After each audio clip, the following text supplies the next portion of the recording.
नमस्कार, आपके साथ मैं हूं रवि गौतम। आप देख रहे हैं नमस्कार भारत। चुनाव भारतीय लोकतंत्र के लिए किसी उत्सव से कम नहीं है। बीते दिनों देश में राष्ट्रपति चुनाव के लिए निर्वाचन आयोग ने तारीखों का ऐलान कर दिया है।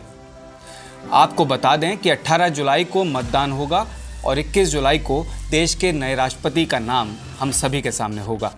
राष्ट्रपति चुनाव के मतदान में जनता की सीधी भागीदारी नहीं होती, लेकिन राष्ट्रपति को लेकर लोगों में जिज्ञासा होती है।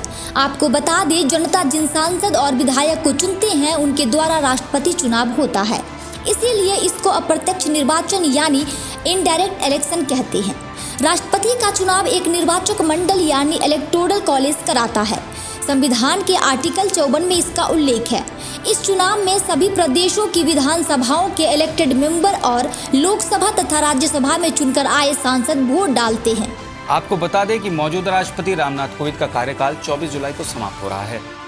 अब दिलचस्प बात यह है कि 21 जुलाई को भारत के नए राष्ट्रपति के तौर पर कौन सामने आ रहे हैं। गौरतलब है कि चुनाव के ऐलान के साथ ही इस बात पर चर्चा शुरू हो गई है कि दुनिया के सबसे बड़े लोकतंत्र के रूप में भारत के राष्ट्रपति कैसा होना चाहिए।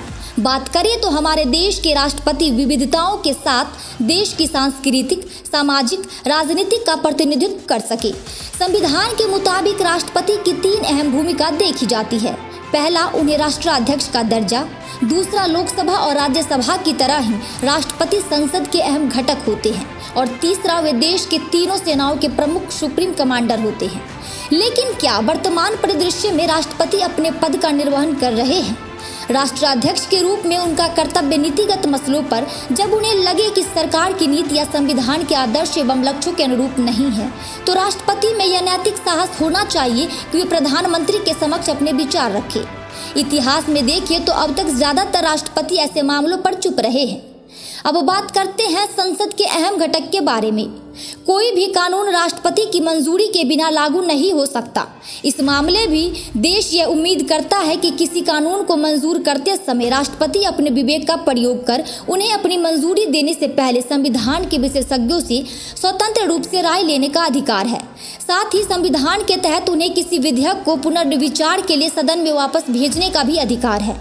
उन्हें अपने कार्यवाही के प्रति पूर्ण समर्पित होना चाहिए। जहां तक तीनों सेनाओं के सुप्रीम कमांडर की बात है, राष्ट्रपति से बहुत ज़्यादा उम्मीद नहीं होती। हालांकि राष्ट्रपति से उम्मीद की जाती है कि वे अग्रिम मोर्चों पर जाएं और दूर दराज के क्षेत्रों में अधिकारियों व जवानों के समक्ष आने वाली परेशानियों को समझने का प्रयास करें, ताकि हमारे सैनिक का मनोबल बढ़े। तो आपने जाना किस तरीके से होता है भारत में राष्ट्रपति का चुनाव। इसी तरीके की इन्फॉर्मेटिव वीडियोस को देखने के लिए लाइक और सब्सक्राइब करते रहिए नमस्कार भारत, और बेल आइकन दबाना ना भूलिए।